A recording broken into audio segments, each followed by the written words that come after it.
They say that Cobra Kai never dies, but sometimes things live a long time and they probably should die already, like a zombie. Cobra Kai is the zombie of martial arts entertainment, which is why I'm doing my part to mix things up a little bit with my debut film, All of a Sudden, coming to home theaters everywhere at some point. But this ain't about that right now. This is about Cobra Kai turning what could have been one good movie into a novela. They probably could have named Cobra Kai Immortal Kombat, because I don't think they're ever gonna let it die. Cobra Kai's gonna die. All of a sudden!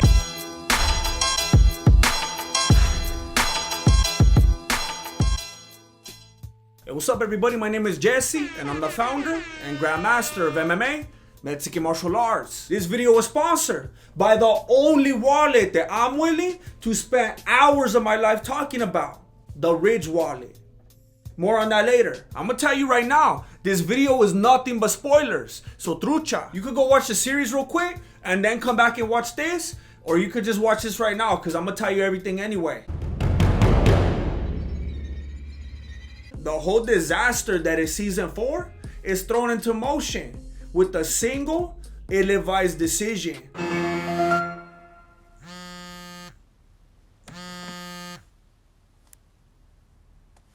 Hello? How lonely do you have to be to answer an unknown call? What are you gonna do next? Answer scam likely? No good has ever come from an unknown call. They're either trying to tell you about a warranty on a car that you don't even own, your student loans are looking for handouts, or your lady's trying to trick you to see how you're gonna act. The fact that he answered the phone at all says a lot about the show's judgment. But when you realize that he allowed an unknown call to interrupt La Campinella.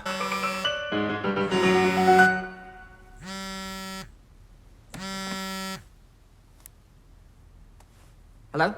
Boy, if you don't get... That's disrespectful. And then on top of that, he's gonna act like he hasn't even seen the show? Wait. You're a champ and LaRusso working together. It was #1 on Netflix! And Netflix has been trying to keep it at #1 by turning everything upside down. Jonathan Taylor Thomas is in Cobra Kai, but he's teaching Miyagi-Do. I'm gonna teach you Miyagi-Do karate. And Miyagi-Do and Eagle Fang Karate came together and became one school. But then Daniel started giving Johnny private lessons and vice versa. Then you got Mrs. LaRusso starting beef with Tori. And you know Tori doesn't do well with parental figures because she got babysat her entire childhood. But I can't put all the blame on Tori's parents because Mrs. LaRusso's own son, Anthony, became a bully. I know what you're thinking. That kid's not bullying anybody. Back in the day, bullies had to look like this. But now, all you need is Wi-Fi and a bad attitude. So Anthony and his homies catfished the new kid. And he showed up at the park looking like he had Robux. And the way that they treated him would have looked like a hate crime if they didn't have a pigmentally privileged individual themselves. Good thinking by the producers. But while they were out there squabbing, Daniel and Johnny went on a little field trip. And they actually managed to make hockey exciting. But more exciting than that was when that fool Kenny decided to join Cobra Kai. That supposedly people were making memes that they killed Kenny. And he wasn't gonna go out like that.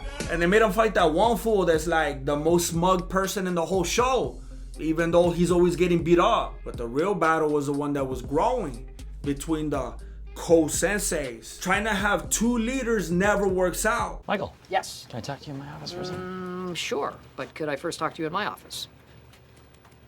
Miguel called Daniel Sensei, and Johnny didn't like it. Sensei, ready when you are.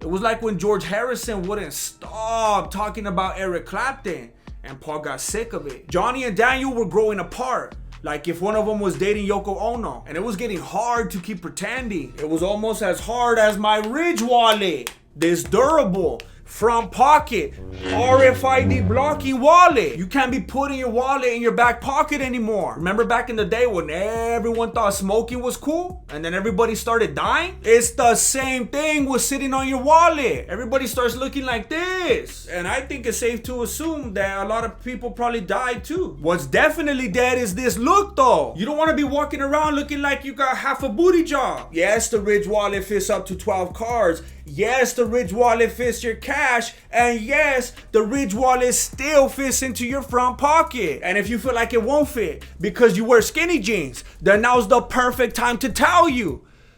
Stop it. Don't. The Ridge wallet has a lifetime guarantee, free worldwide shipping, and you can return it with no hassle if you decide that you want to keep looking like a freak. Our phones are getting better. Our TVs are getting better. Our computers are getting better. Why isn't your wallet getting better, homie?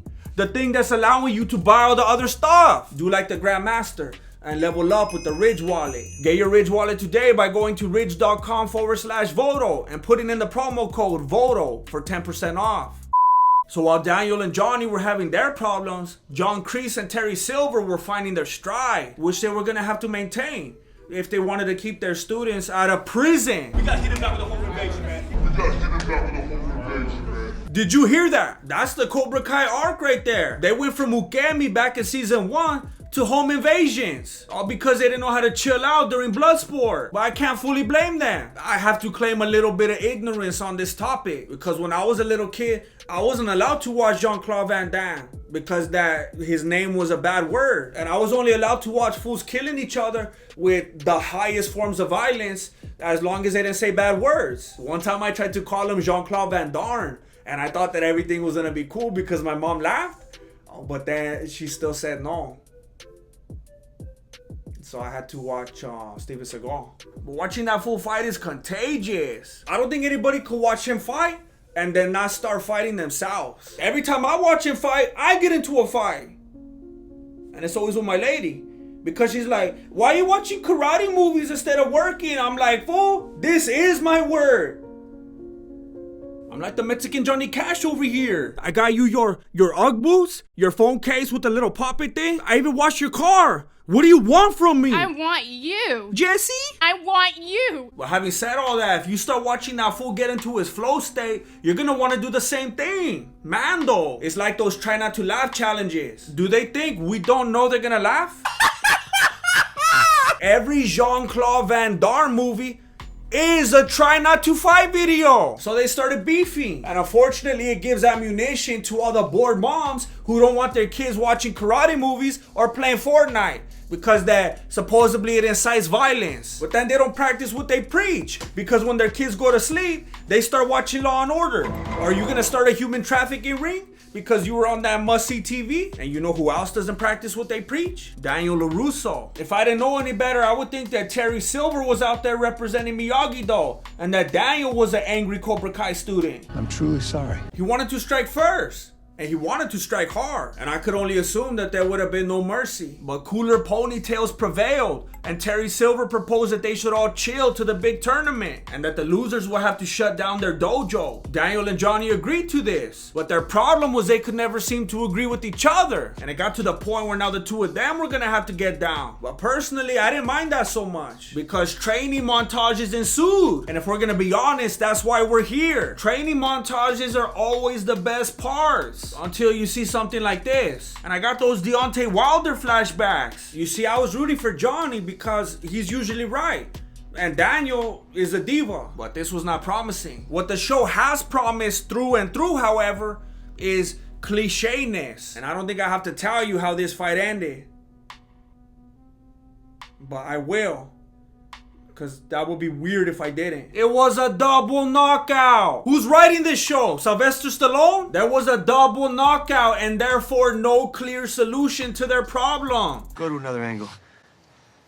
There is no other angle. They ended up parting ways anyway. But while the partners were growing apart, we had some enemies growing closer. And I got nothing against making amends. I've been trying to text Flacco for the longest. But you gotta consider the big picture first. Tori tried to kill her daughter not that long ago, and all of a sudden, she thinks they're gonna be the Brady Bunch. And Johnny was over there trying to do the same thing with Miguel. He had been dating his mom for the longest, and Miguel finally caught him slipping. And it started to get interesting how everything kept mirroring each other. Because right after that, Daniel caught his son slipping, and he thought that some good old-fashioned training would set him on the right path. But he forgot that his son was a sociopath and doesn't care about nothing but himself and his technology. And it was technology that ended up exposing him. So he got suspended and had to stay at home, just in time for Stingray to get off house arrest. But Stingray didn't have nowhere to be anyway, because Cobra Kai didn't want him. Stingray was a loyal part of the crew last season, but a lot changed while he was on probation. They had a new sensei,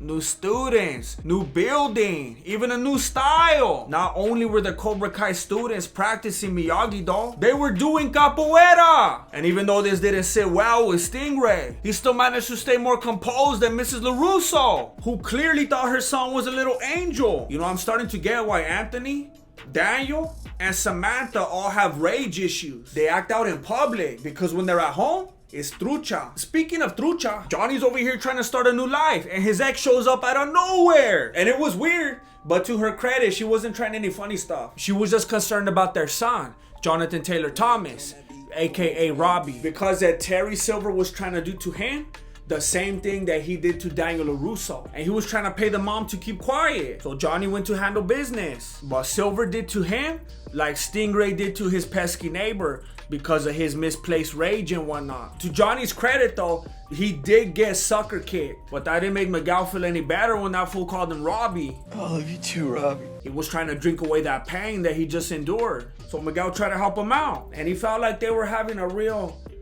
broken home kind of moment. It was like, maybe this fool could be my daddy. I love you. And just when it looked like Johnny felt the same way, it became obvious that that fool was too pedo to even know who he was talking to. I love you too, Robbie. And he made Miguel cry in a rented tuxedo. That's just reckless. But still, not as reckless as murdering someone in your dojo. This can't be good for the big tournament. Things already got complicated when they switched it up and added katas and different skills to the competition. And then they somehow got Carrie Underwood to show up, which they seemed to think was a good thing. But I ended up feeling more awkward and forced than anything. It felt like if they hired her on Cameo. Speaking of Cameo, but we gotta remember, if there's any reason that we like Cobra Kai, it's for the nostalgia. Should they just have played the original song because Survivor did it way better? Yes, but I'll take what I could get. Since Fuller House got canceled, Cobra Kai is the most popular reboot. But that home improvement reboot looking Robbie had to face his own moment of truth when he saw what became of his protege. Even that weird MC that was trying to steal the whole show couldn't distract him. That fool was trying to do too much. He was like one Red Bull short of going full Gene the dancing machine. And I think he's partly the reason why Miguel decided not to come out and fight. That, and that Johnny was trying to live vivaciously through him. Dude, I tell you, we'll not only take down Cobra Kai, we'll show LaRusso and everybody else who's really the best. That's what this is about. It was too much pressure. And it was too much pressure for Robbie to fight Hawk on short notice. Robbie thought Miguel was gonna fight Hawk and beat him. And that he was gonna fight Miguel. But then Miguel almost died. Because he got a little cramp. Good news. Looks like it's just a pulled muscle. On top of that, Robbie knew that his little homie was gonna be watching him. And it got to his head. Hawk soared to victory.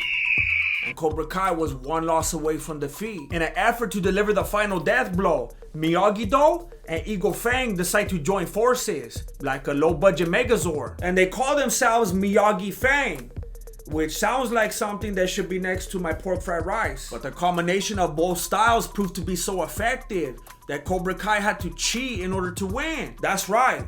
It's not just an obvious black and white intentionally bad call. That fool actually got paid off. And Tori knows it. And she's the only one. Everyone else is a little preoccupied right now. Robbie and Johnny are working on that home improvement. Kreese is being framed for attempted murder. And just when he was having his own little arc too. Miguel went to Mexico to find his dad who doesn't even know he exists. And Daniel decided not to keep his word about closing down the school if he lost. There's too much at stake to honor an agreement made with men who have none. Which is not honorable because he doesn't know that Cobra Kai cheated. And then on top of that, he's trying to get the Chinese guy to help him now. Like if Johnny wasn't good enough. That's racist. If you're against racism, then please don't forget to like this video and subscribe. I thought season 4 of Cobra Kai was ridiculous. But I can't wait till season 5 to see if it keeps being ridiculous. What are your thoughts on Cobra Kai? Let me know down below. Shout out to the Ridge Wallet for sponsoring this video. Go to ridge.com/Voto and put in the promo code VOTO to get 10% off of the last wallet you'll ever need. Thank you for watching Mexican Martial Arts. Appreciate it. Good looking out. Late.